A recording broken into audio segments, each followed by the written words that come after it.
하나님께서 지으신 모든 것이 선함에 감사함으로 받으면 버릴 것이 없나니 하나님의 말씀과 기도로 거룩하여 짐이라. 아멘.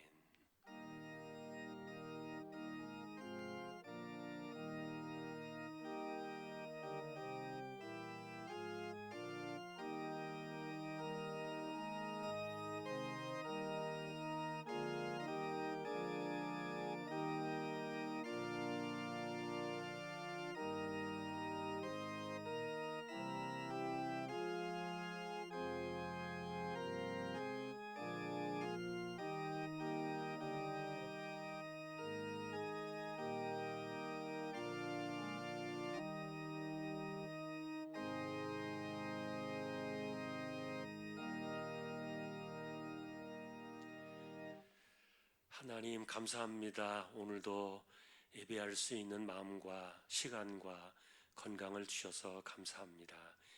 이 시간도 우리 가운데 임재하셔서 예배를 주장해 주시고 우리 하나님 홀로 영광을 받으시옵소서. 예배의 시정을 의탁합니다. 존귀하신 예수 그리스도의 이름으로 기도하옵나이다. 아멘.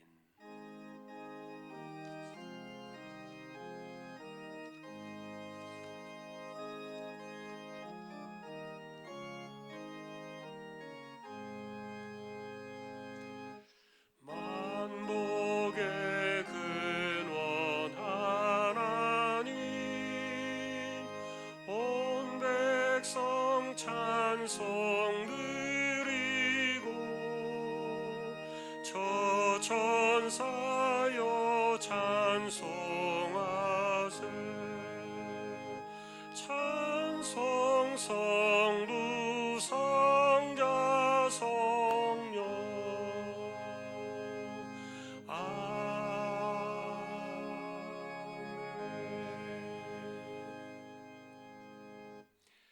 전능하사 천지를 만드신 하나님 아버지를 내가 믿사오며 그 외아들 우리 주 예수 그리스도를 믿사오니 이는 성령으로 잉태하사 동정녀 마리아에게 나시고 본디오 빌라도에게 고난을 받으사 십자가에 못 박혀 죽으시고 장사한 지 사흘 만에 죽은 자 가운데서 다시 살아나시며 하늘에 오르사 전능하신 하나님 우편에 앉아 계시다가 저리로서 산 자와 죽은 자를 심판하러 오시리라.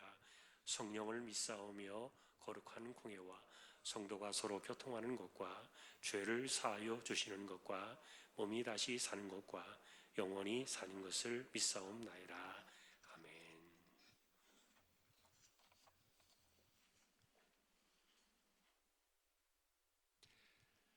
여호와는 나의 목자시니 그가 나를 푸른 풀밭에 누이시며 내 영혼을 소생시키시고 내가 사망의 음침한 골짜기로 다닐지라도 해를 두려워하지 않을 것은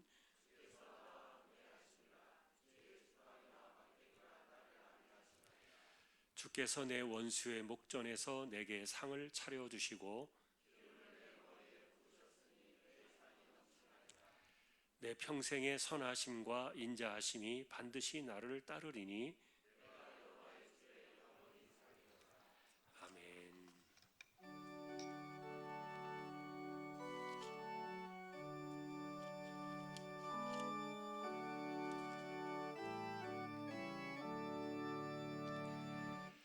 이 세상 엄하고 나 비록 약하나 늘 기도 힘쓰면 큰 권능 얻겠네. 주의 은혜로 대속받아서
눈같이 붉은 죄 눈같이 희겠네. 죄사함 받은 후 새 사람 되어서 주 앞에 서는 나 늘 찬송하겠네.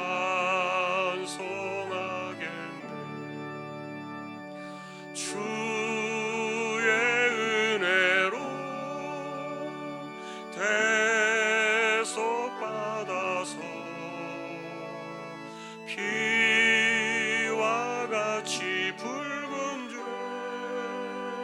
눈같이 희겠네.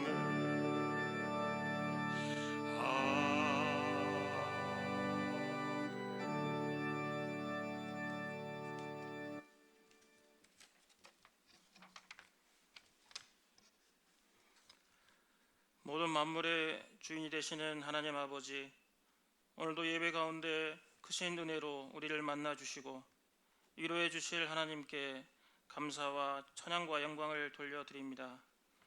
감사함으로 주님 전에 모인 우리 모두에게 충만한 은혜를 내려 주시고 때 묻은 심령을 정결케 하시며 주님 주시는 새로운 꿈과 소망을 붙잡고 나아가는 결단과 회복의 시간이 되게 하옵소서. 주님께 예배드리는 이 시간을 통해 우리 삶의 터전 속에 풍성한 열매를 맺게 하시며 영적인 구원의 열매 또한 가득한 삶으로 인도하여 주옵소서. 우리나라를 사랑하시는 하나님 아버지, 이 나라와 이 민족을 불쌍히 여겨 주옵소서. 지금 전 세계가 바이러스로 인한 두려움과 공포 속에서 여전히 혼란스러워하고 있습니다. 만물의 주권자 되시는 주님께서 우리를 불쌍히 여기셔서 더 이상 전염이 확산되지 않고 진정되게 하여 주옵소서.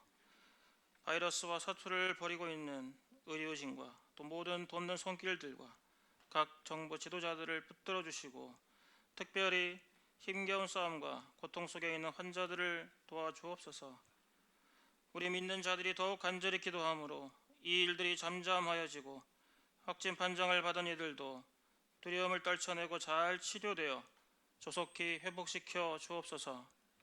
온 국민들이 믿는 마음으로 서로를 위로하고 배려하며 이 난국을 이겨나갈 수 있도록 하늘의 지혜와 믿음을 주옵소서.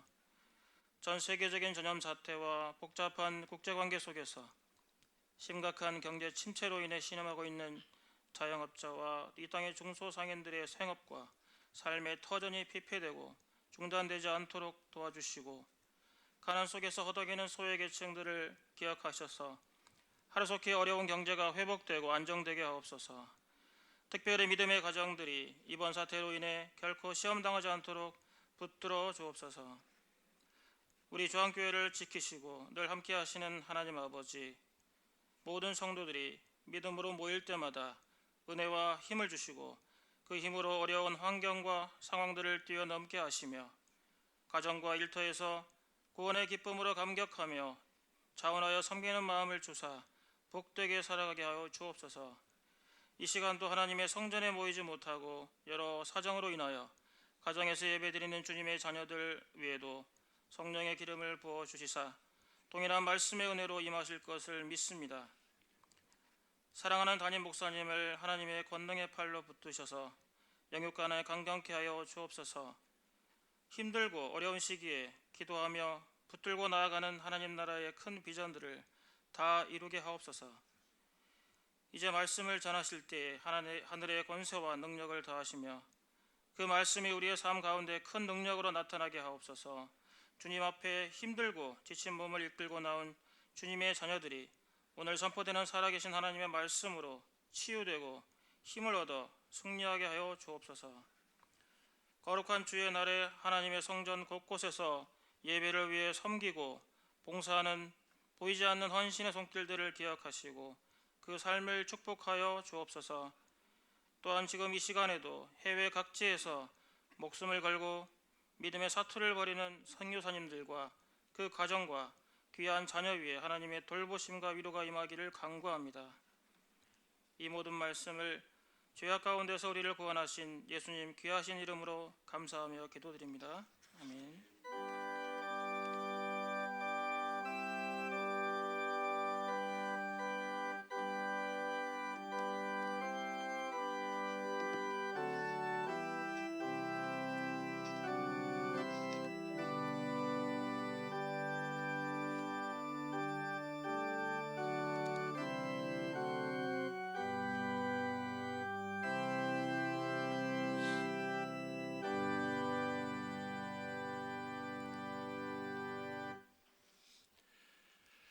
이제 오늘 주실 하나님 말씀 함께 봉독하겠습니다. 오늘도 요한계시록 12장 13절이 되겠습니다.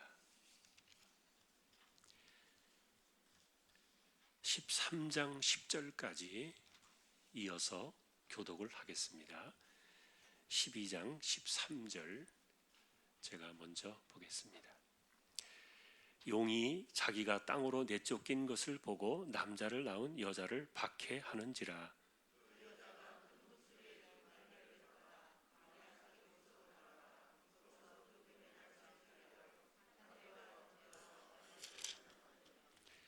여자의 뒤에서 뱀이 그 입으로 물을 강같이 토하여 여자를 물에 떠내려 가게 하려 하되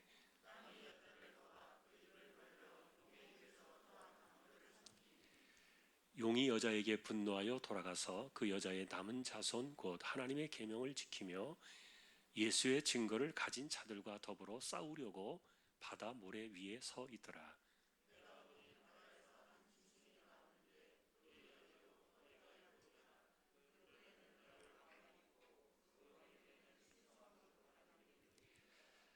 내가 본 짐승은 표범과 비슷하고 그 발은 곰의 발 같고 그 입은 사자의 입 같은데 용이 자기의 능력과 보좌와 큰 권세를 그에게 주었더라.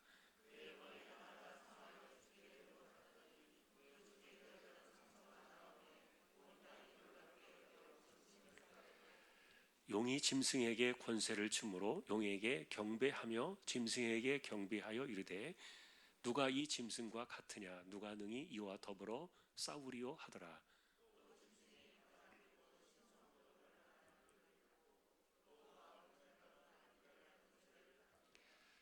짐승이 입을 벌려 하나님을 향하여 비방하되 그의 이름과 그의 장막 곧 하늘에 사는 자들을 비방하더라.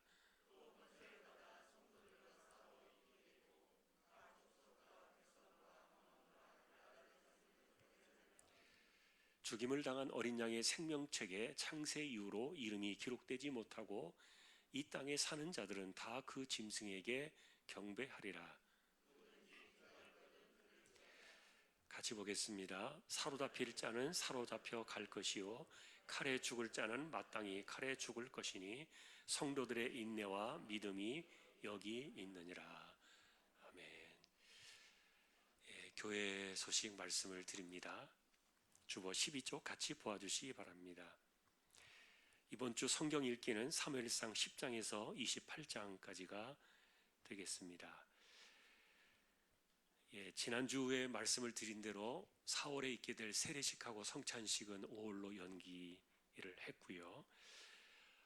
그리고 이제 이번 주 말고 다음 주가 되면 이제 고난주간이라서 우리가 특별 새벽 기도회를 늘 진행을 했는데 지금 상황이 이러해서 좀 어떻게 할까 이제 고민 중에 있었는데 마침 총회에서 공문이 내려왔습니다. 우리 교단 산하에 있는 15,000개 교회가 전부 총회 그 새벽 기도의 영상을 같이 보고 각 처소에서 예배를 드리자 이렇게 준비해서 영상을 보내기로 했고, 그래서 고난주간 새벽 기도회는 저희가 그래서 총회에서 준비된 영상으로 여러분들 각자에게 이렇게 가정에서 할 수 있도록 보내드리도록 하겠습니다. 그래서 우리가 고난주간도 좀 이런 상황이지만 각자의 처소에서 새벽의 시간들을 하나님께 드렸으면 좋겠습니다. 그리고 지금 이제 예배에 함께 하지 못하는 분들이 계셔서 재정부에 이제 전화 문의가 오고 그런 것 같아요. 온라인 계좌를 좀 알려달라 이렇게 이제 문의가 오고 그랬는데 주보에 올라온 줄 알았는데 이제 안 나왔네요. 그런데 이제 사무실에 필요하신 분들 하시면 재정부 그 계좌가 있습니다. 그래서 문의가 계속 있어서 그분들 그 재정부 온라인 계좌로 해주시면 도움이 되리라고 봅니다. 참조해 주시기 바랍니다. 그리고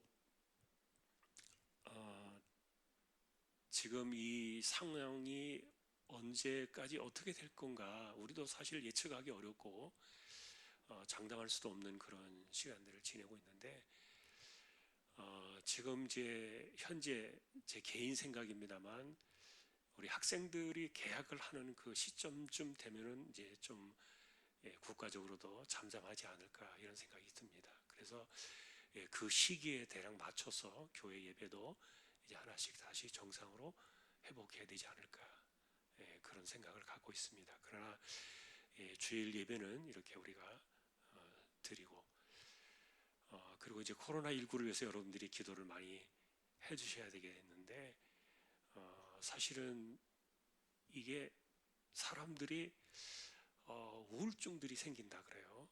밤에 불안함도 있고 그리고 지금 또 어쩔 수 없는 그 상황들에 억압돼 있다 보니까 이 마음들도 좀 많이 이렇게 예민해져 있고 불안하고 그런 것들이 있는데 우리 예수 믿는 사람들 기도하면서 위생수칙 잘 지켜두시고 그리고 이제 불안을 좀 이겨내고 정상적으로 활동하고 그러니까 일반 일터도 정상적으로 돌아가고 본인의 여러분들의 생업도 정상적으로 하고 그런 부분들을 우리가 좀 더 힘을 얻어서 두려움하지 말고 해야 될 줄로 압니다.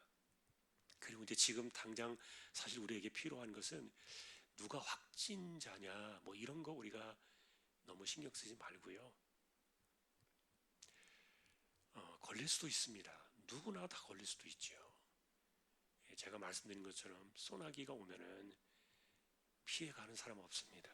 다 맞습니다. 그러니까 누구든지 걸릴 수 있어요. 그런데 이제 우리가 확진자가 나오면은 그 사람을 마치 무슨 범죄자 색출해내듯이 찾아낸 것처럼 이렇게 하는 그 모습들 그리고 우리가 거기에 동조하는 것도 옳지 못하다고 생각해요.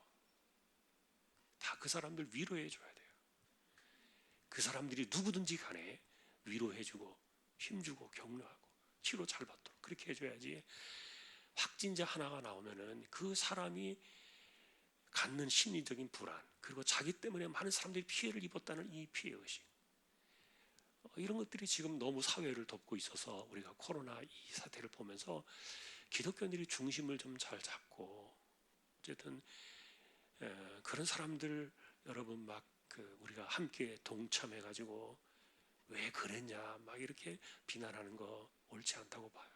도리어 지금은 위로가 필요하고 격려가 필요하고 잡아주고 붙들어주고 이런 것들이 더 필요한 시대인데 이런 것들을 우리 기독교인들이 해내야 되지 않나 그런 마음도 듭니다. 그래서 여러분 기도하시면서요 그렇게 우리가 이 세대를 좀 지혜롭게 살아갈 수 있으면 좋겠습니다.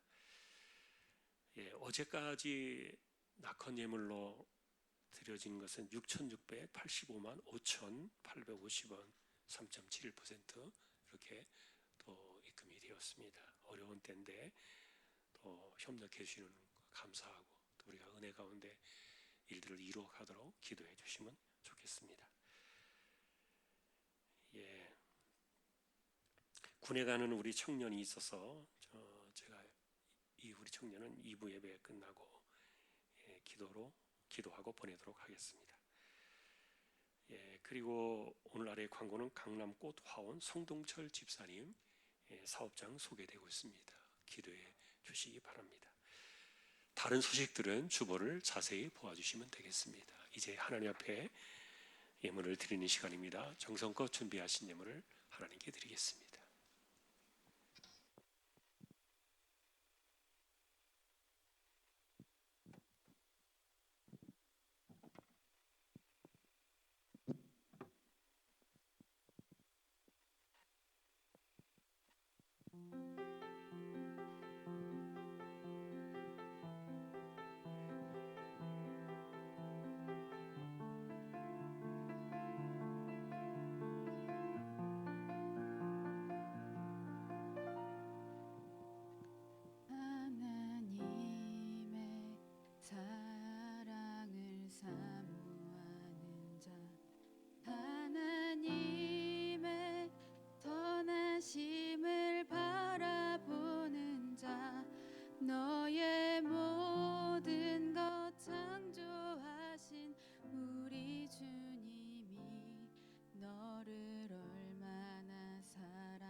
하나님 감사합니다.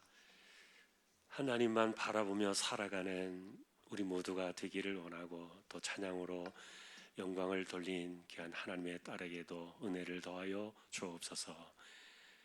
감사합니다. 하나님, 이 시간도 하나님의 것을 구별했습니다. 주일원금 10의 1조입니다. 목적을 따라 선교, 구제, 장학, 차량, 총신, 기금도 있습니다. 여기에 또 감사하는 예물이 있습니다. 하나님의 은혜 안에서 늘 거하게 하심에 감사드립니다. 범사에 감사합니다. 건강 주심 감사합니다. 하나님 은혜에 늘 감사합니다. 범사에 감사합니다. 한 주간도 우리를 지켜주셔서 감사합니다. 가족 건강과 사업장 감사드립니다. 날마다 최선을 다하는 삶이 되게 인도하여 주옵소서. 항상 기뻐하라, 쉬지 말고 기도하라, 범사에 감사하라. 하나님, 오늘도 이와 같이 우리가 드려지는 이 손길들 우리의 믿음입니다. 하나님께서 기억해 두시고 우리 삶을 붙들어 두시고, 특별히 모든 것들이 많이 멈춰져 가는 이 불안한 세대 속에서도 우리 믿음의 식구들 안전하게 지켜두시고 무탈하게 지켜두시고, 삶이 정지되지 않게 하시고 생업이 멈춰지지 않게 하시고, 그래서 우리가 정신적으로나 육체적으로나 삶에 있어서 하나님 어려움에 빠지는 일이 없도록 붙들어 두시고, 또 이런 가운데도 부지런하게 자신의 처신을 잘하여 열심히 살아가는 삶의 현장에 하나님께서 은혜를 주시고, 또 틈새를 통하여 내려드시는 하나님의 축복의 손길들을 기억하며 바라보며 하나님께 영광을 돌리며 하나님 의지하며 살아가는 우리 모두 다 되게 하여 주옵소서. 다시 한번 하나님께 감사를 드리오며 존귀하신 예수 그리스도의 이름으로 축복하며 기도 올리옵나이다. 아멘.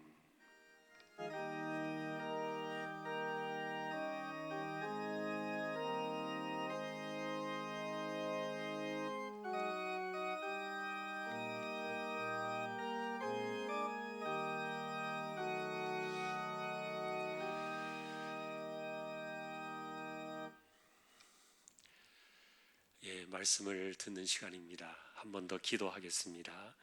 하나님 감사합니다. 이제 말씀 앞에 서려고 합니다. 부족한 종과 저희 모두를 말씀으로 인도하여 주십시오. 예수님의 이름으로 기도합니다. 아멘. 한 주간도 평안하게 지내신 것 감사합니다. 오늘 이렇게 뵙게 돼서 또 감사하고, 오늘도 말씀 앞에 선 저와 여러분들에게 주님의 은혜가 함께 하시기를 예수님의 이름으로 축복합니다. 계시록의 시대에 그게 우리 눈앞에서 어쩌면 현실적으로 다가오고 있지는 않을까, 그런 생각들을 해봅니다.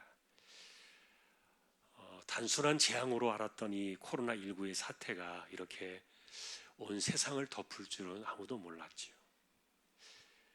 전염성이 높다는 그 이유 하나만으로도 삶의 많은 부분들이 억압을 당하고 제한을 당해도 방역 그것 때문에라도 일상을 멈춰서게 할 수밖에 없는, 그래서 힘들고 불안할지라도 속수무책으로 떠밀려 가야만 하는 이런 무기력한 상태들이 사실 지금 우리 시대의 마음들을 힘겹게 하고 있을 거예요.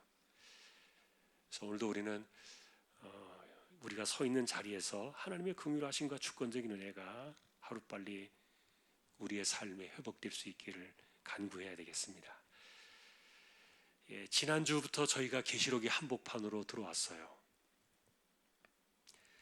12장부터는 재앙의 사건들이 잠시 숨 돌리듯이 멈추어지고, 그리고 예수님의 초림부터 재림까지의 우리가 사는 이 시대를 포함해서 이것을 보여주는 압축한 듯한 그 광경들이 하나의 그림처럼 이렇게 펼쳐지고 있었다. 그게 12장에서 14장까지 다 그랬는데, 지난주에 저희가 보셨던 신약 시대의 사건들은 그래서 크게 세 가지로 요약이 되었죠. 교회가 그리스도를 낳고 광야로 도망간 내용이 첫째였고요. 그 다음에 교회가 낳은 이 그리스도를 삼키려 한 마귀의 반격에도 불구하고 그리스도는 승리하여 하늘 보좌로 안전하게 올라가는 것이 두 번째 사건이었고, 그 다음에 이 모든 하늘의 전쟁에서 실패한 마귀가 세상으로 쫓겨나서 이 땅과 바다를 분노의 소용돌이로 몰아가는 것, 이것이 마지막 세 번째 사건이었습니다. 이 가운데 우리에게 남겨진 숙제는 두 가지였지요. 먼저는 시간입니다. 땅과 바다를 분노의 혼돈으로 빠뜨리는 이 42달, 그리고 한때 두때 반때로 일컬어지는 이 제한된 시간 속에서 과연 우리는 무엇을 해야 되나? 우리에 관한 질문이 남았습니다. 42달이 시간적인 계산으로는 3년 반으로 상징이 되었죠.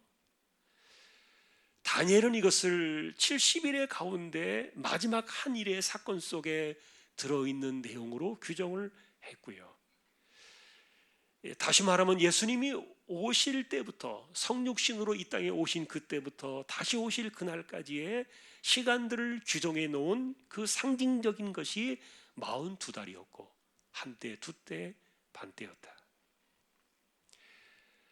문제는 마귀가 이 시간 속에서 제한된 권세지만 이 세상을 분노의 소용돌이로 몰아치고 있다는 사실이에요. 사실 여러분, 우리가 평상시에 참 좋은 시절을 살 때는요, 이 땅을 이렇게 혼란스럽게 만드는 마귀를 잊어버리고 살아가는 것, 그 좋은 일 아니죠. 반드시 마귀의 짓들이 있어요. 마귀짓. 자, 그러나 여러분, 결국 이 마귀는 스스로가 성공할 수 없다는 사실을 본인이 잘 압니다. 그래서 마지막 때가 다가오면은 마귀가 자신의 정체를 숨기지 않고 최후의 일전을 위해서 세상에 마지막 카드 하나를 내놓게 됩니다. 그것이 이제 우리가 오늘 만나는 13장의 사건으로부터 출발을 하는데, 이 내용들은 우리가 조금 더 살펴보면서 그 내용들이 진전이 되겠고요.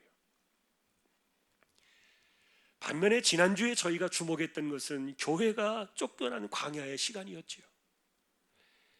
요한 사도는 그 시간을 한때, 두때, 반때로 규정하면서도 복음을 전하는 그 시간은 한편으로 1260일이었다. 상징적인 숫자라고 할지라도 그러나 이 둘의 시간은 일치하지가 않아요. 1260일은 3년 반이 아니라 사실 3년 반에 조금 미치지 못하는 시간이죠. 그래서 이 1260일의 시간을 정리해보면 이렇습니다. 첫째는 마귀가 마지막 최후의 전쟁을 준비하는 이 42달의 이 같은 시간에 교회는 확실하게 광야에서 하나님의 보호를 받는다. 이게 한때, 두때, 반때요 1260일이었다. 자, 그러나 두 번째로 이 시간 안에 두 증인처럼 굵은 베옷을 입고 마지막 예수님의 십자가의 복음을 전하는 이 시간이 이른바 1260일이었다. 그러니 이 42달의 시간은 마귀에게 주어진 시간이면서도 또 한편으로는 광야의 시간이다. 그 시간 속에서 교회는 마지막 피를 토하는 심정으로 복음을 감당하게 되는 최후의 시간이 1260일이었다는 거예요. 자, 그런데 이것은 이제 우리가 사는 이 시대를 이야기하고 있다 말씀을 드리고 있는데, 더 중요한 것은 이렇게 교회가 복음을 말할 수 있는 1260일의 이 시간조차 제한되어 있다는 사실이에요.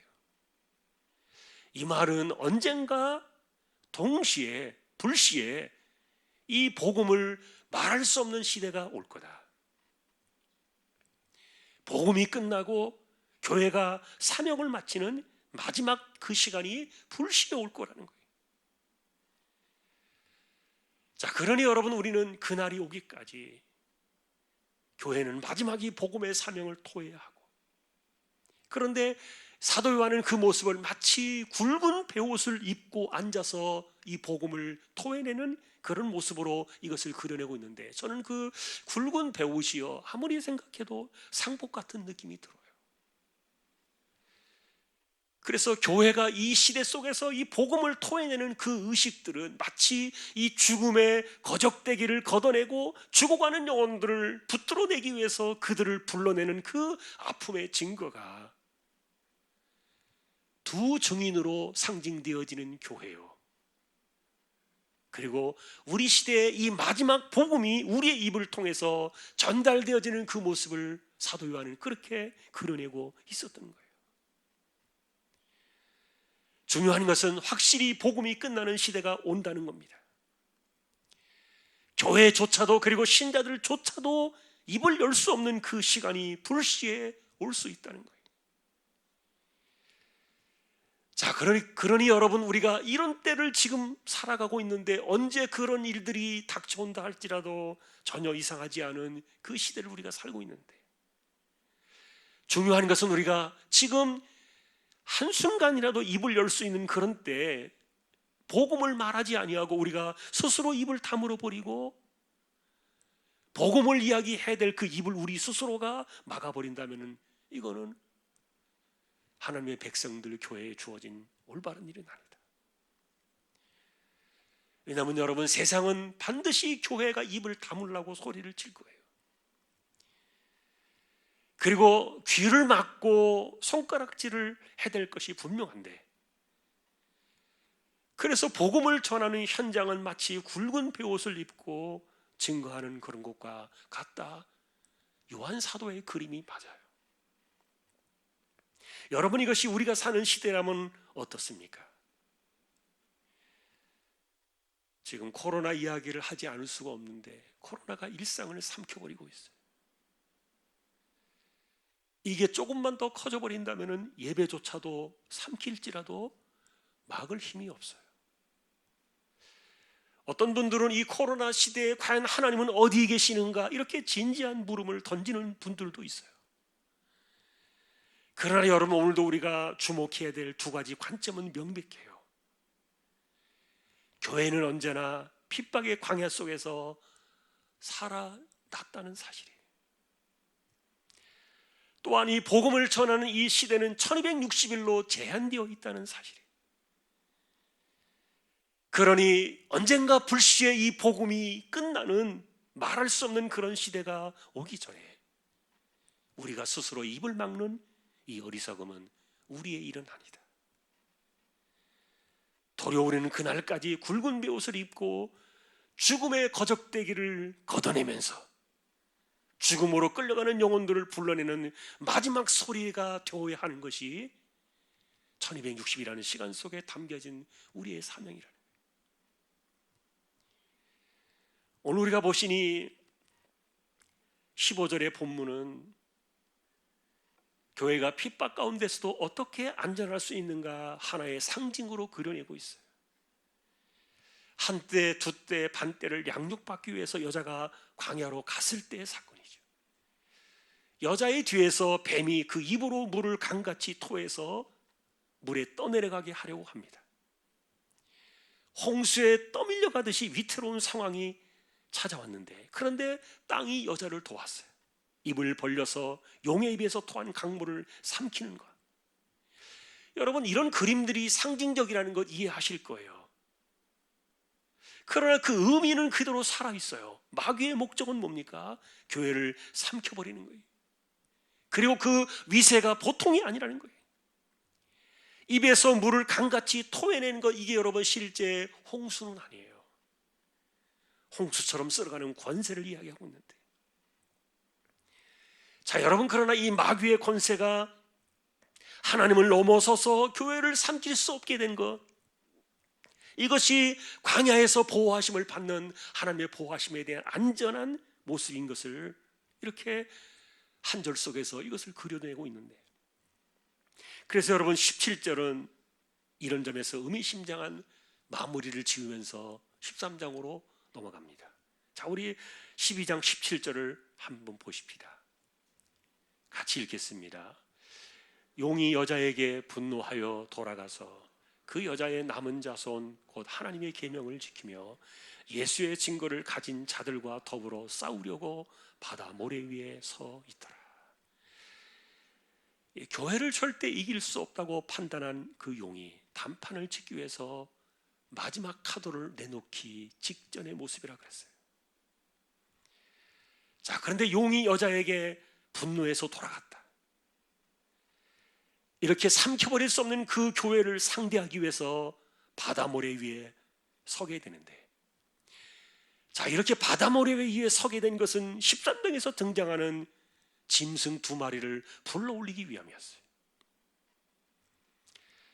자, 그런데 여러분, 이 13장을 보기 전에 용 앞에 맞서게 되는 여자, 교회의 모습이 이렇게 그려져 있죠. 그들은 누구냐? 여자의 남은 자손들이라.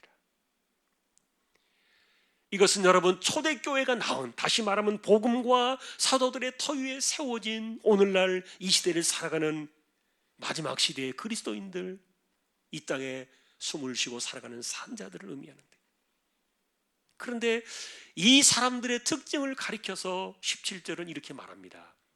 그들은 누구냐? 하나님의 계명을 지키며 예수의 증거를 가진 자들이라. 여러분, 우리는 이 용과 맞서 싸우는 이 시대의 마지막 그리스도인들, 죽은 영혼이 아니라 숨을 쉬고 살아가는 산자들의 실상, 이것을 우리는 주목해야 되는데, 하나님의 계명을 지킨다는 이 말은 여러분, 하나의 행실이나 아니면 하나의 결과, 아니면 성경 구절 가운데 내가 뭔가를 했다는 그런 의미가 아닙니다. 계명을 지킨다는 이 계시록에 압축된 의미는 하나님과 그분의 말씀에 목숨을 걸고 살아온 사람들이라는 그런 뜻으로 이것이 확대되고 있어요. 하나님의 계명을 목숨처럼 여기는 사람들, 또 하나는 그들에게 예수의 증거가 있다. 그 심령 속에 십자가와 부활의 복음이 분명하게 새겨져 있다는 그런 뜻이에요. 비록 육신적으로 주리를 튼다 할지라도 십자가 보혈의 피와 이 복음의 구원 사건을 지워낼 수 없는 이 복음의 뜨거운 피가 흐르는 사람들, 그들을 가리켜서 예수의 증거를 가졌다. 결국 그래서 여러분, 마지막 때 진짜 교회와 진짜 성도들을 규정짓는 2개의 특징이 이렇게 나온 거예요. 그들은 누군가? 하나님과 그분의 말씀에 목숨을 걸고 사는 사람들이다. 또 하나는 예수 그리스도의 십자가의 복음이 심령 속에 지워질 수 없는 증거로 새겨져 있는 사람들이다. 여러분, 저와 여러분들 역시 이 2개의 질문 앞에 답을 놓아야 할 것입니다. 우리는 요한 사도가 보고 듣고 깨달았던 이런 내용들이 왜 우리 시대에 중요한가를 지금 보고 있는 거예요. 껍데기처럼 살면 안 돼요. 가라지처럼 바람에 나는 겨와 같이 그렇게 살아가는 사람들, 마지막에 여러분, 마귀가 토해낸 이 강물에 삼킴을 당해버리거나 아니면은 스스로 이 광야를 뛰쳐나가 가지고 하나님이 아닌 다른 그 무엇에 자신의 안전을 맡기려는 배신자들로 드러나게 될 거예요. 여러분, 저는 이 마귀가 교회를 삼키려고 토해내는 강물이 실제 물이 아니라 그랬는데, 홍수처럼 비견되어지는 이 상징성을 생각해 본다면요, 이것은 뭐냐? 세상의 문화와 습성과 이 시대의 사상과 이념과 정신적인 흐름들, 이런 것들에 대한 메모리다. 바울 역시 여러분, 이 시대를 본받지 말고 오직 하나님의 선하시고 기뻐하시고 온전하신 뜻이 무엇인가 분별하라, 그 주신 말씀도 기억나요. 여러분, 누가 이 마귀가 토해낸 물에 삼킴을 당하는 사람이 될 겁니까? 누가 여러분들을 오염시키면서 쇠뇌를 시키고 있습니까?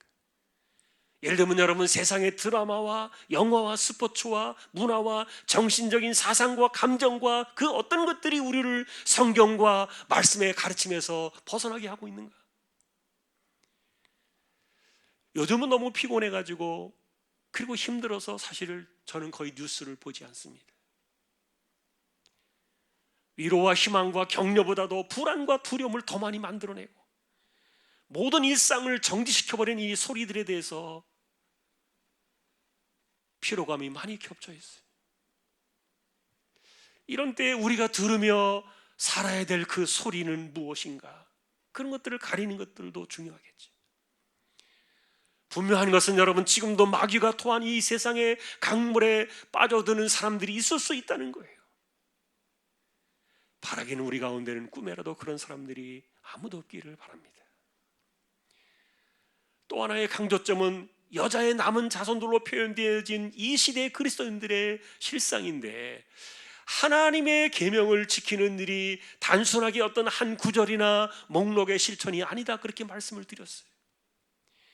실제로 여러분이 12장부터 나와 있는 이 계시록의 관점은요, 순교자의 관점에서 기록되고 있다는 것을 기억하면은 계명을 지키는 일이 목숨을 걸지 않으면 불가능한 사건이다, 이런 점들이 부각되고 있어요. 이것은 여러분, 우리의 삶의 우선순위가 무엇이 되어야 하는가는 본질의 문제고요. 어떤 경우 어떤 상황에서 우리의 첫 번째는 하나님과 그분의 말씀이 되어야 합니다. 둘째, 셋째는 없는 거예요. 하나님과 그분의 말씀이 우리의 삶에서 뒤로 물려가는 그 순간부터 우리는 배신자예요. 놀랍게도 하나님의 계명을 지키며 예수의 증거를 갖는 일들이 뒤로 터지게 되면 세상으로부터 그런 사람들은 환영은 받을 거예요. 이것이 여러분, 우리가 이제 13장에서 보게 될 적그리스도 시대의 666과도 관련지어 나옵니다. 그러나 그 길은 스스로 광야의 터전에서 세상으로 빠져나오는 가라지가 되는 거예요. 그러니 여러분, 무엇이 우리의 실상인가 정신을 차려야 합니다. 하나님의 보호 아래 놓여 있는 이 광야에서 우리는 하나님의 계명을 지키며 예수의 증거를 가진 자로 설 것인가, 아니면은 마귀가 토해낸 그 강물에 빠져 세상에서 터전을 잡을 것인가. 이런 일들이 지금 우리의 삶에 무엇인가 확실하게 분별해내고 적용하면서 살아야 되는, 이와 같은 것들을 잘 판단할 수 있는 성령의 지혜로 믿음 가운데 굳건히 설 수 있기를 주님의 이름으로 축원합니다. 이제 우리가 만나는 이제 또 다른 장면이 있습니다. 13장으로 넘어오면서 조금 전에 왜 용이 바닷가 모래 위에 섰는가를 제가 이야기를 했어요. 마지막 시대에 마귀가 내놓는 마지막 카드예요. 그의 조력자요, 그리고 마귀의 권세를 드러낼, 그리고 이 마귀의 총을 바다에서부터 불러내우려고 바닷가의 모래에 서 있는 거예요. 여러분이 계시록에서 이 바다는요, 악한 세상을 일컫는 공간을 이야기합니다. 그 바다로부터 한 짐승이 나오는데 그 모양이 마귀의 원형과 똑같아요. 이 짐승 역시 마귀처럼 뿔이 10개고 머리가 7이에요. 그리고 10뿔에는 왕관들이 있고 그 머리들에는 신성모독하는 이름들이 기록되어 있다.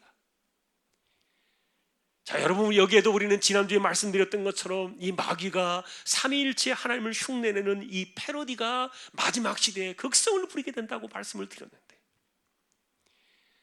마귀가 성부 하나님 행세를 스스로 하고, 그리고 바다에서 나온 짐승에게 큰 권세를 주는데 이 짐승이 마치 예수 그리스도 같은 행세를 하게 합니다. 3절을 보니까 이 바다에서 나온 짐승이 머리 하나가 상하여 죽게 된 것 같다가 그 상처가 나와가지고 온 땅을 놀랍게 여기고 그리고 짐승을 따르게 하더라, 이렇게 나오는데, 이런 것들이 여러분 십자가와 부활의 사건에 대한 모방 패러디예요. 이 짐승이 마귀를 대신해서 하나님을 모독하며 하나님을 대신해서 사탄을 예배하게 하는 그런 존재가 될 거라는 말이에요. 자, 우리는 이런 존재들이 어떤 누군가를 우리가 밝혀내는 것들이 우리의 삶의 숙제이기도 한데, 사실 용이 하늘 전쟁에서 패배해가지고 땅으로 쫓겨났지만 이 마귀는 세상에서 이 세상에 자신의 분노를 쏟아붓게 되지 않습니까? 그런데 그 자신의 분노를 쏟아붓는 그 통로가 바로 바다에서 나온 바로 그 짐승이에요. 여러분이 짐승이라고 표현되어 있지만 이 사람은 사람입니다. 짐승이 아니라 사람을 이야기하는 거예요. 그가 바로 666이고 그가 바로 짐승의 수고 그리고 사람의 수를 가리키는 적그리스도. 이 내용은 13장 이후에 구체적으로 나와요. 사단은 마지막 시대에 자신을 대신해 줄 이 짐승을 바다로부터 불러내 세상으로부터 불러내서 하나님께 드릴 영광과 권세를 찬탄하는 거예요. 여러분이 바다에서 나온 짐승은 다니엘서 7장에서 기록되어 있는 그 짐승의 표상을 그대로 요한은 똑같이 그려내고 있는데, 그 모양을 보니까 표범은 잔인함과 교활함을 상징해주고 곰은 힘을 갖고 있고 사자처럼 맹렬함을 그려내고 있는 그 짐승의 모습을 그려내고 있는데, 당시에 여러분 이런 특성들은, 요한 시대의 이런 특성들은 그 당시에 나누어진 그 네 개의 로마 제국과 그 통치자 사이에서 나누어져 있었던 것들을 그려내고 있어요. 사실 계시록에 기록되던 이 시기는요, 네로 황제의 그 핍박과 환란의 그 여파가 계속 놓여 있을 때 그 모습 속에서 이 계시록이 기록이 되었어요.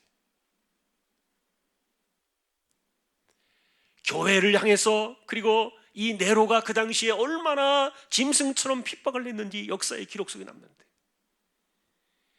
사실 그래서 기독교 역사 속에서 이 네로 황제는요, 한마디로 악랄하고 잔인한 짐승 그 이상이었어요. 지금 요한 사도는 그 당시의 그 모습들을 분명히 알고 있는 성도들의 그 이미지를 통해서 우리에게 나타나는 마지막 시대에 바다에서 올라올 짐승이 그와 같을 것이라는 그 진리를 전하고 있는 거예요. 여러분, 그랬던 그 네로가 주 68년에 자살을 했다고 알려져 있어요. 64년도 여름에 로마에 대화재 사건이 일어났던 것 우리는 알고 있는데, 그리고 그 죄를 기독교인들에게 뒤집어 씌우면서 교회에 대한 무자비한 핍박이 그때부터 일어난 것 아실 거예요. 그 당시에 사도 바울이 붙잡혀서 목배임을 당했어요. 그리고 베드로 역시 나무에 거꾸로 매달려 죽었어요. 이런 무소불위의 네로가 얼마 있지 않아 가지고 스스로 목숨을 끊는 이런 사건이 일어나는 거예요. 그런데 그가 다시 살아나서 복귀할 것이라는 믿음이 그 당시에 퍼져 있었습니다. 그래서 요한 사도는요, 확실히 마지막 시대에 등장할 짐승의 표상들을 우리에게 알려주면서 그 당시에 기록되던 그 네로의 모습 속에서 비슷한 모양으로 다가올 짐승의 모양을 우리에게 알리고 있었던 거예요. 다시 말하면 그 마지막 때에 나타나게 될 그 짐승의 실상들은 마치 네로처럼 교회를 박해할 세력으로 짐승으로 등장할 것이라는 그 예고를 알려주고 있는 거예요. 여러분, 우리는 성경에서 왜 이런 사람들을 짐승이라고 말하는지 주목해야 돼요. 교회와 성도들을 위해서, 성도들을 향해서 얼마나 무자비한 짐승 그 이상으로 박해의 시간들을 가졌는지 그 이미지를 그려내고 있는 거예요. 표범처럼 잔인하고 교활했다. 곰처럼 힘이 있었고 사자처럼 맹렬했다. 그가 바로 용의 조력자로 세워지는 마지막 때의 짐승인 거예요. 여러분, 성경이 이런 것들을 공개하는 이유가 있습니다. 이런 존재가 일어날 때 분별하라. 그는 반드시 죽었다가 산 자처럼 행세할 겁니다. 그리고 세상과 권력과 인본주의를 숭상하면서 신뢰하게 만들고 그것을 하나님 예배하는 것보다 더 우선하게 만들 겁니다. 결국 하나님이 아니라 마귀에게 영혼을 팔아버리도록 힘과 권세로 세상을 짓누르게 될 그 짐승 같은 행태를 보여주는 마지막 시대의 모습이에요. 사도 요한은 여러분 이 짐승의 특징에 대해서 좀 더 이야기해주고 있는데 4절 5절에 보니까 이 짐승이 그 권세를 용에게서 받았다. 그러니 여러분, 그가 얼마나 반기독교적이며 하나님이 아닌 다른 것을 하나님으로 대체하려고 할 것인가를 우리는 알 수가 있고요. 그 힘으로 마귀에게 경배를 하게 하고 자신을 경배하게 할지라도 맞설 자가 없다 그랬어요. 누구도 능히 그와 더불어 싸울 수가 없다. 그게 마지막 때에 바다에서 나온 짐승에게 주어진 권세라. 저는 여러분 이런 일들이 사실은 지금 역사상 유례 없는 이 코로나 사건으로 인해서 어쩌면 우리의 삶에 학습이 되고 있지 않나 그런 생각이 들어요. 이 코로나19가 중국에서 시작이 되었지만 지금 전 세계를 덮었어요. 그리고 이 코로나의 이 세계적인 특징은 강제성에서 찾아볼 수 있어요.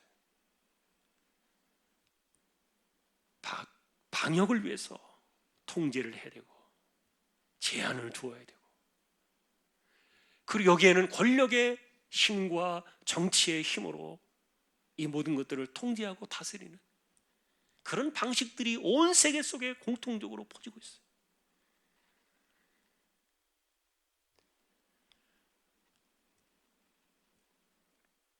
그러니 여러분, 도시를 폐쇄하고 일상을 멈추게 할지라도 코로나 때문에 불평할 수 없어요. 협조해야만 되는 그런 이중성의 모순에 우리가 갇혀 있어요. 감염성이 워낙 강하기 때문에 모든 것을 멈춰버릴지라도, 권력의 힘으로 모든 것들을 강제로 통제하고 모든 것들을 멈춰 세운다 할지라도 이걸 우리가 우리의 힘으로 어떻게 해볼 도리가 없어요. 시시비비를 가릴 수 있는 그런 것들이 우리의 현실이 아니기 때문에. 자, 여러분, 그래서 문제는 우리 내부고 우리 자신이다. 실제로 여러분이 코로나 사태로 인해서 폐쇄를 당하고 격리를 당하고 통제를 받고 제한을 넣는, 그리고 일상을 멈춰야만 하는 이런 것들이 사실은 우리만의 문제는 아니죠. 다행스럽게도 이 우리나라의 확장은 신천지에서 시작이 돼가지고 신천지에 대한 이단성이 드러난 거, 그것은 참 감사해요. 그래서 교회조차도 덤터기를 써가지고 사실은 지금도 계속해서 생채기를 입는 거 분명해 보이고요. 그래도 이단성이 드러난 거 생각하면 감사해요. 그러나 만일 어느 순간부터 교회 역시 이 세상의 반역자인 것처럼 낙인을 찍는 일들이 불시에 일어난다면 이것은 단순하게 어느 교회의 어떤 누구들만의 문제는 아닐 거다. 여러분, 만일에 세상 권력이 등을 돌려서 교회를 반역자로 돌려 세우는 일이 있다면 그것은 그들에게는 아주 쉬운 일이에요. 왜냐하면 교회를 잠재우고 통제하고 권력으로 짓누른다면 세상은 그 사람들을 향해서 환호성을 지를 것이기 때문에, 교회를 통제해 주는 대신에 그 대가로 막강한 권세를 얻는 시작이 될 것이기 때문에 이것은요, 너무너무 쉬운 일이에요. 그러나 우리가 바라보는 이 시대의 흐름들이 많이 수상하다는 거예요. 교회를 위하느냐 아니면 대적하느냐의 이 문제, 그들이 우리 편이냐 아니냐의 문제로 이 세상 권세를 분별하는 것은요, 이미 선을 넘어버렸어요. 불행하게도 이 세상 권세는요, 이미 교회를 적으로 돌려 세우고 있다는 그런 흐름들도 있음을 여러분들은 간파해야 돼요. 아직은 아니지만 시간이 흐르면 분명하게 그런 징조들이 더 명확하게 드러날 거예요. 지금은 숨어서 이야기를 하고 있지만 그러나 시간이 되면 확실하게 드러내놓고 자신 있게 이야기를 할 거예요. 여러분, 그런 것들이 6절이에요. 짐승이 입을 벌려서 하나님을 향하여 비방한다고 말하는데, 하나님을 모욕하는 일들이 공공연하게 일어날 것이라는 것은 암시를 주고 있고요. 정치권에서, 그리고 언론에서, 아니면 사회단체에서, 아니면 교회 내부의 일단의 세력들로부터, 지금도 교회 내부에서 어떤 사람들이 얼마나 교회를 비난하고 이렇게 말하는 사람들이 일어나고 있는지 몰라요. 스스로 내부 분열이 일어나가지고 하나님을 무의미한 신으로 돌려버리는 이런 일들이 너무도 당연한 것처럼 이렇게 세상이 바뀔 것이라는 그 암시들을 주고 있는데, 하나님에 대한 비방은 하나님의 이름조차 감히 거론하면서 이제는 감추지 않고 드러내놓고 할 거라는 말이에요. 그리고 하나님의 장막과 천국에 대한 복음 사건들조차도 비웃음을 당할 거다. 예를 들면 천국이 어딨냐? 구원이 도대체 뭐냐? 죽고 난 뒤에 뭐가 있냐? 영혼과 천사들에 대한 존재까지도 이렇게 조롱하는 그런 것들이 온다. 그랬어요. 총체적으로 여러분, 하나님과 영원한 세상, 그리고 구원과 영생, 그리고 다시 오실 예수 그리스도에 대한 소망, 이런 일들을 모두 불태워버리는 거예요. 사람들의 여론과 언론과 세상의 지식도로 포장된 모든 주장들이 여기에 모두 집중될 것이라는 그런 뜻입니다. 하나님과 천국과 구원이 조롱을 당한다면 과연 세상은 어찌 되겠는가? 그런데 누구도 막을 힘이 없고 대항할 자가 없는 권세다. 7절에 보니까 성도들조차 싸워서 이기는 권세다, 그렇게 이야기하고 있고요. 이들의 권세가 족속과 백성과 방언 나라를 넘어서고 있다, 이렇게 말하고 있는데, 여러분, 이것이 마지막 시대에 일어날 일들을 이야기하고 있는 거예요. 아직은 아니지만 이런 것들이 올 수 있다는 거예요. 그리고 8절에는 결과를 이야기하는데 결국 짐승을 경배하게 합니다. 여러분, 짐승에게 경배한다는 이 말은요, 예배의 개념이 아니에요. 짐승이 하는 말과 짐승의 사상과 짐승의 생각에 동조해서 거기에 따라가는 것들을 말해요. 다시 말하면 짐승이 내놓는 말들, 그가 내놓는 정책들, 그가 하려는 방향들, 이런 모든 것들을 옳다고 따라가는 것들을 말하는데, 누가 그리하느냐? 생명책에 기록되지 않고 이 땅에 사는 모든 자들이 그리할 것이다. 어린 양의 생명책에 기록된 자들만 그를 따르지 않을 것이다. 그래서 이와 같은 것들을 이야기하면서 9절에서 사도 요한은 귀가 있거든 들으라, 다시 한번 이 내용을 정리했어요. 이것은 분명하고 중요한 마지막 시대의 흐름으로 올 것이기 때문에 기억하고 있으라는 거예요. 그리고 여러분, 10절은 우리에게 결말을 제공합니다. 사로잡힐 자, 칼에 죽을 자는 누굴까? 해석에 논란이 있었어요. 어떤 사람들은 교회를 핍박하며 교회를 사로잡는 그 대적자들이 사로잡힐 것이고 칼에 죽을 것이다, 이렇게 그들을 향한 말씀으로 이 내용을 해석하기도 했어요. 영어 성경에도 AV 성경이 그렇게 번역을 했더라고요. 그러나 NIV 성경을 보니까 그쪽에서는 교회는 그것이 아니라 이것은 사도 요한이 예레미야 15장 2절에서 가져온 이미지였는데, 그 예레미야에서 가져온 이미지를 보니까 조금 달라요. 짐승에게 경배하지 않는 신자들, 다시 말하면 생명체의 그 의미로 기록된 신자들은 이렇게 이 시대에 처신하기가 힘들다는 그런 의미로, 그래서 성도들의 인내와 믿음이 여기에 있다, 그렇게 말했어요. 자, 오늘 우리가 시간이 좀 갔습니다만 찬양 같이 한번 하고 그리고 마지막 결론을 맺겠습니다. 하나님, 우리의 피난처가 되시며 환난 중에 우리의 힘과 도움이시라.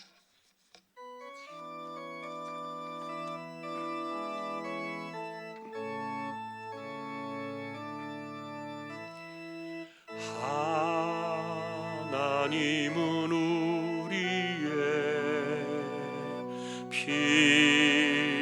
피난처가 되시며 환난 중에 우리의 힘과 도움이시라.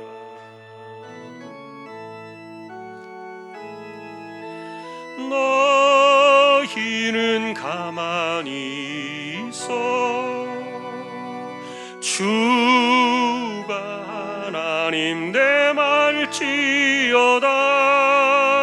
열방과 세계 가운데 주가 높임을 받으리라.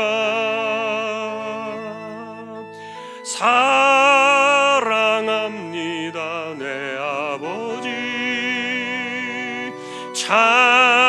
찬양합니다. 내 온 마음 다하여 선포합니다. 예수 그리스도 주님 오심을 기다리며. 아멘.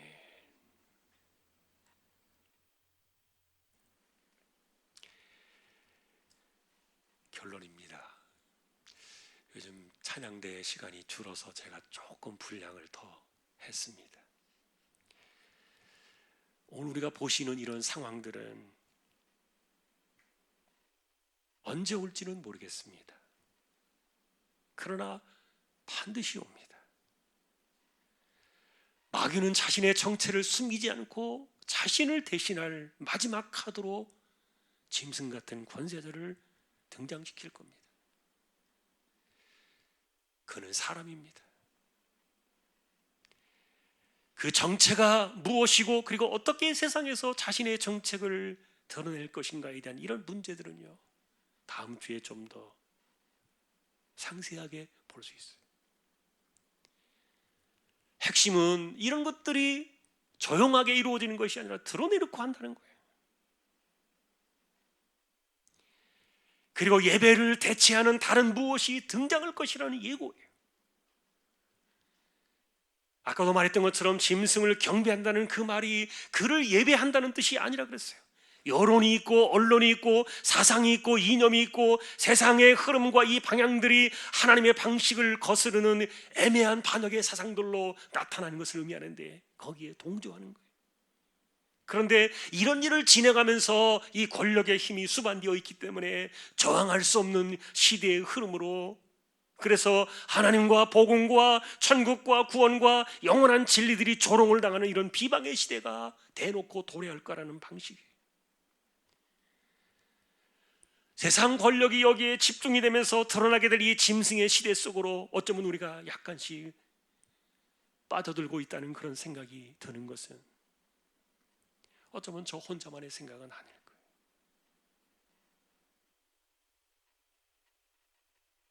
저는 지난번에 제가 말씀드렸던 것처럼 약국에 가서 지금 마스크 사기 위해서 줄 서서 마스크 사는 분들을 보면서 우리가 학습을 하고 있다.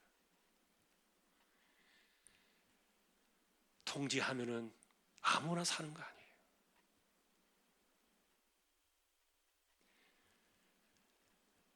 자, 그것이 지금 적그리스도라는 말을 하는 것은 아닙니다. 여러분들이 오해하지 마세요. 그러나 그런 일들을 학습하는 일들이 이미 우리 안에서 삶에 들어오기 시작했다는 거죠. 권력의 힘이 수반되어 가지고 저항할 수 없는 시대의 흐름으로 찾아올 때, 이런 때에 어떤 이들은 사로잡힘을 당할 것이고 어떤 이들은 칼에 죽임을 당할 것이다. NIV 성경은 그쪽에 지지를 했어요. 다시 말하면 믿음을 지키기 위해서 비현실적인 고통이 찾아올 수도 있다. 그래서 이 마지막 적그리스도의 때, 이 짐승의 때에 성도들의 인내와 믿음이 바로 여기에 있다.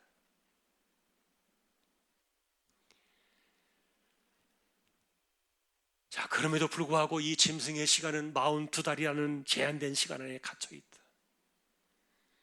다니엘이 이야기했던 마지막 일의 7년이라는 그 온전한 시간을 따져보면 그 절반에도 미치지 못하는 제한된 시간 속에 그 짐승의 시간이 갇혀 있다는 것, 우리는 이것을 기억해야 돼요. 그리고 어린 양의 생명책에 이름이 기록되지 않은 사람만 짐승을 지지하며 그를 따라가며 그를 경배할 것이다. 자, 여러분, 그래서 성도들이 이렇게 이 권세 앞에 쓰러지는 것처럼 보이지만, 그러나 이런 때가 오면은 그래, 주님 오실 날이 코앞이구나.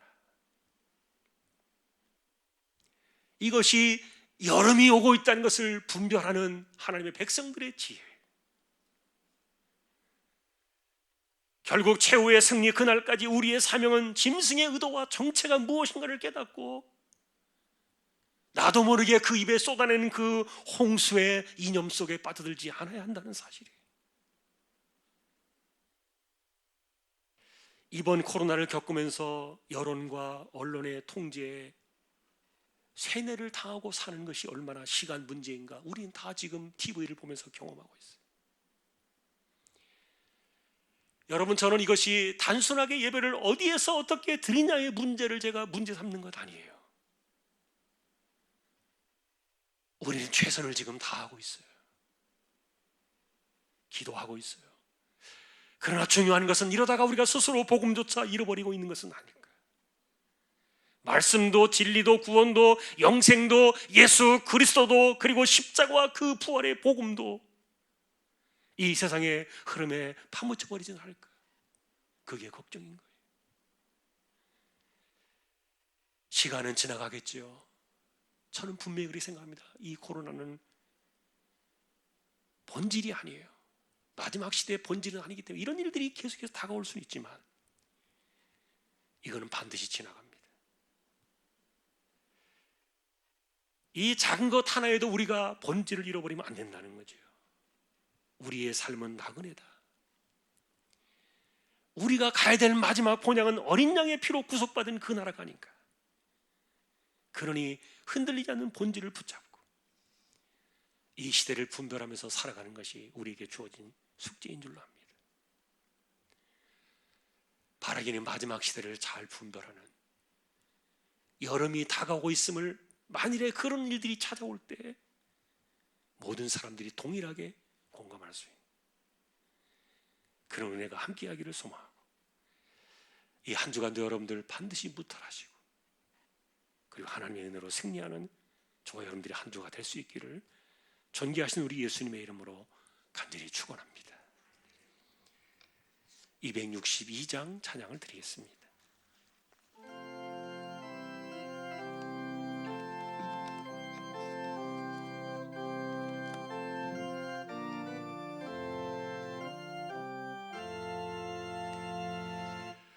날 구원하신 예수님 영원히 찬송하겠네.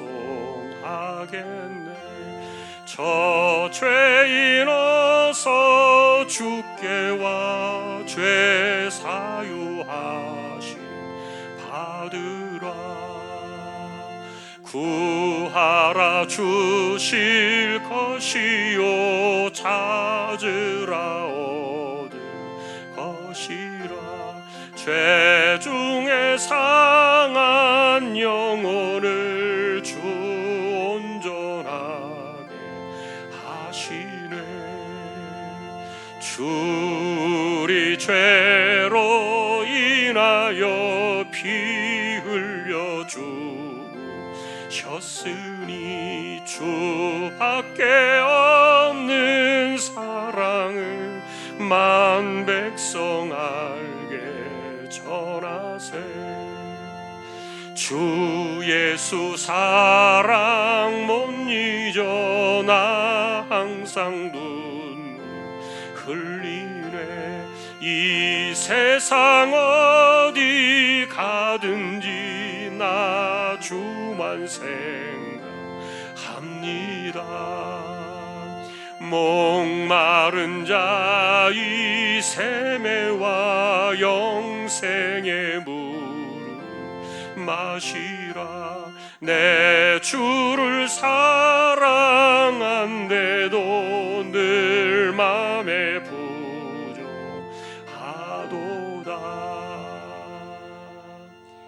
아멘. 제가 기도를 드리겠습니다. 하나님, 참으로 혼란의 시대를 살고 있습니다. 우리가 우왕좌왕하지 않게 하시고 이럴 때일수록 두려움과 불안을 이겨내고 우리가 지혜롭게 처신하며 살아갈 수 있도록 은혜를 내리워 주십시오. 하나님, 이 코로나에서 자유로울 수 있는 사람이 아무도 없고 안 걸린다고 장담할 수 있는 사람이 아무도 없는, 이렇게 소나기와 같이 쏟아지는 이 코로나의 홍수 속에서 하나님, 우리가 서로를 위로하고 격려하고 붙들어주고, 지금은 그 감염자들이 수많은 사람들의 손가락질을 받으며 질타를 받으며 마치 무슨 큰 죄를 지은 것인 양 이렇게 언론에 노출되어서 고통을 당하는 이런 세대들 속에서 우리가 좀 더 사람들을 보듬고 사람들을 품에 안고 우리가 좀 더 격려하며 손을 붙잡아주고 위로하며 힘을 얻으며 살아갈 수 있도록 우리 모두를 지켜주시기를 소망합니다. 우리 예수 믿는 사람들이 하나님 이 땅을 살아가면서 이런 때에도 모든 것들이 멈추어 서고 있지만 그러나 우리의 자리에서 최선을 다하며 살게 하시고 그래서 열심히 살아가는 그 삶의 현장에 하나님께서 그나마 우리의 손에 필요한 것을 주시고 이 혼란의 때에도 하나님 우리의 삶의 샘물이 막히지 않게 하시고 우리의 삶의 어려움으로 인하여 우리가 고통에 빠지는 일이 없도록 우리 조항의 식구들, 믿음의 가족들을 붙들어 주십시오. 오늘도 마지막 시대에 다가올 이 모습들을 보고 있습니다. 아직은 오지 않았지만 마귀가 이제는 드러내놓고 자신을 대신할 짐승을 세워놓고 하나님을 대적하며 비방하는 이 엄청난 일들이 일어나고 있는 세대가 지금 우리의 눈앞에서 펼쳐진다 해도 전혀 이상하지 않은 그런 마지막 시대를 저희가 살고 있습니다. 더욱더 굳건하게 믿음을 지키고 하나님과 그분의 말씀 속에 우리가 목숨을 걸고 예수 그리스도의 십자가의 보혈의 피와 이 부활의 복음에 우리의 심령 속에 지워지지 않는 예수의 증거를 가지고 이 세대 속에서 인내와 믿음으로 이 마지막 시대를 세워가는 하나님의 분명한 백성들을 다 되게 하여 주옵소서. 우리가 누구의 사람인가를 알게 하시고 하나님의 편에 설 것인가 마귀의 세상 편에 설 것인가를 분명히 알고 이런 것들이 요구되어지는 시대가 올 때 우리가 정체를 분별하고 혼란스러운 가운데 나도 모르게 빠져드는 그런 일들이 생겨나지 않게 하시고 정확하게 정체를 분별하여 이 시대 속에서 우리의 신앙과 인내와 믿음으로 어려움들을 감당해내는 주님 오실 날을 준비하며 살아가는 우리 모두가 다 되게 하여 주옵소서.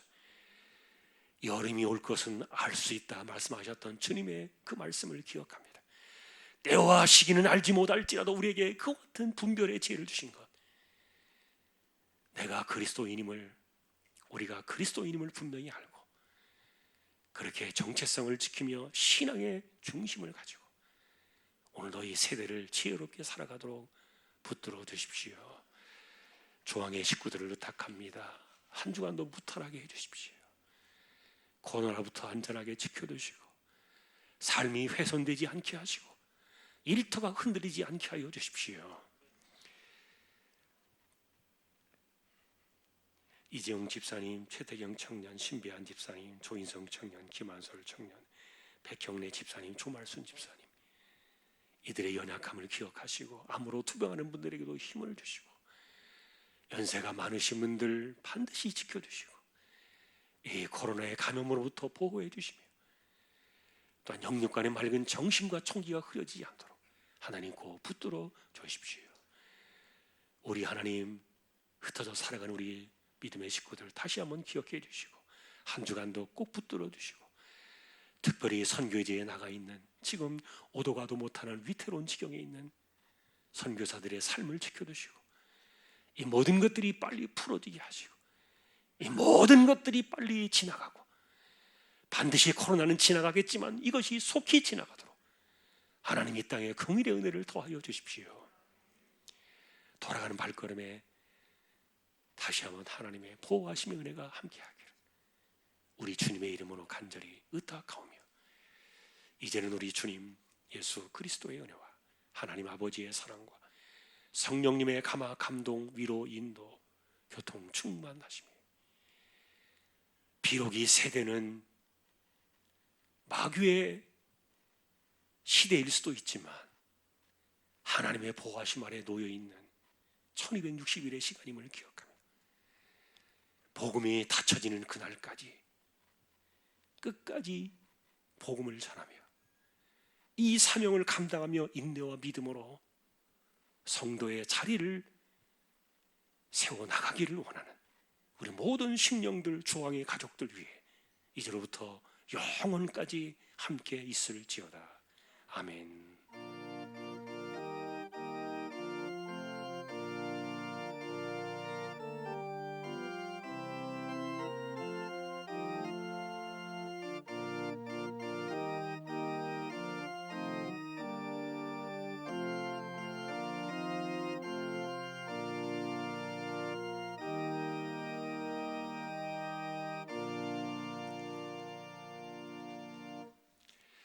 예배를 마쳤습니다. 한 주간도 공부 잘하시고 승리하시기를 주님의 이름으로 축복합니다.